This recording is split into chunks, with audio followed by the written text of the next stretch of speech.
अरविंद, प्रणाम मित्रों। श्री राम साधना अरण्यक नैमिषारण्य से आप सभी मित्रों को सादर प्रणाम।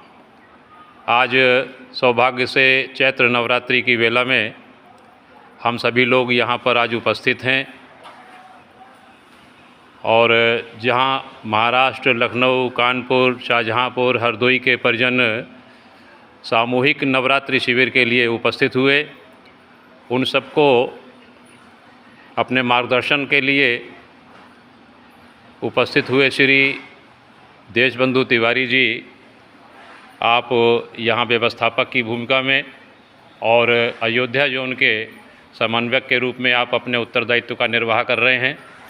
भाई साहब से जानने का प्रयास करेंगे कि भाई साहब, हम लोग जो यहाँ पर विभिन्न क्षेत्रों से इस चैत्र नवरात्रि नवदिवसीय सामूहिक शिविर के लिए जो उपस्थित हुए हैं, इसके बारे में थोड़ा सा प्रकाश डालते हुए हम लोगों के लिए कोई विशेष मार्गदर्शन देने की कृपा करें।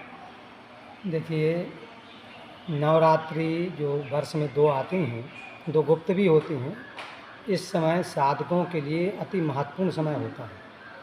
इस समय की हुई साधना व्यक्ति का आत्म परिष्कार बड़ी तीव्र गति से करता है और साथ में नई ऊर्जा का उत्पादन होता है और उस ऊर्जा को लेकर साधक अपनी साधना के उच्च सोपानों तक पहुंचने का एक बहुत बड़ा इस समय प्रयास करता है। उसके लिए बहुत बड़ा एक अवसर होता है। फिर वो भी नैमिषारण्य जैसे दिव्य तीर्थ, जहाँ पर 88,000 ऋषिगण यहाँ पर साधना करते थे, सत्संग करते थे और साथ में यहाँ पर ब्रह्मा जी से लेके भगवान विष्णु, प्रहलाद, इंद्र सभी ने यहाँ पर तपस्याएं की हैं। ये दिव्य क्षेत्र है और यहाँ पर की हुई थोड़ी सी भी साधना अत्यंत प्रभावशाली होती है।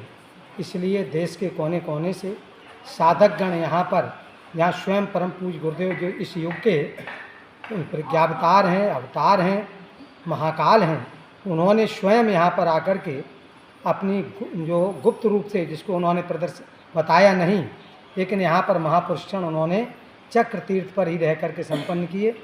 ठीक उसके ही पूर्व दिशा में अपना ये केंद्र स्थापित है और ये कोई भी साधक यदि उसको सिद्धि प्राप्त करना है तो रामचरितमानस में जैसा कहा गया है, अति ये तीरथ भर नैमिष विख्याता अति पुनीत साधक सिद्धि दाता।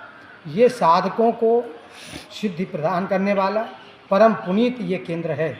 तो ये सौभाग्य से, ये गुरुदेव की कृपा से, उनकी महिमा से ये केंद्र हम सबको उपलब्ध हुआ है।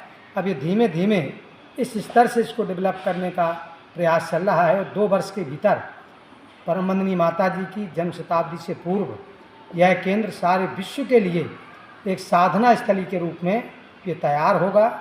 यहाँ से साधकों के लिए साधना का उचित वातावरण यहाँ मिलेगा, उनके रहने ठहरने की सारी व्यवस्थाएं और साथ में सभी के प्रशिक्षण की भी यहाँ पर व्यवस्था होगी। तो इस साधना का और प्रशिक्षण का एक बहुत बड़ा केंद्र ये डेवलप होने जा रहा है और हम सबका सौभाग्य है कि हम सबको भी थोड़ा सा इसमें अपनी सेवा करने का सौभाग्य प्राप्त हो रहा है। हमारी ये बहन जी, हमारी श्रीमती रानी सचान, जो हमारी वहाँ की वरिष्ठ कार्यकर्ता हैं लखनऊ की, श्रीमती माया बहन जी, श्रीमती गीता बहन जी, इन्हें भी अभी यहाँ पर हमारी रानी बहन जी ने, ये देखिए दोनों कूलर उन्होंने देखा कि आवश्यकता है, तत्काल उन्होंने कहा यहाँ कूलरों की व्यवस्था। इसके अलावा अन्य जो भी आवश्यकताएं हैं उसके लिए साधकगण केवल साधना यहाँ नहीं कर रहे हैं, यहाँ की व्यवस्था के लिए भी वो चिंतित हैं। चिंतित क्या, इसके लिए उनका चिंतन है कि हम इस व्यवस्था में भी अपना क्या सहयोग कर सकते हैं। इसके लिए भी वो सब अपना इसमें भी सहयोग कर रहे हैं। बहुत बहुत धन्यवाद। धन्यवाद भाई साहब।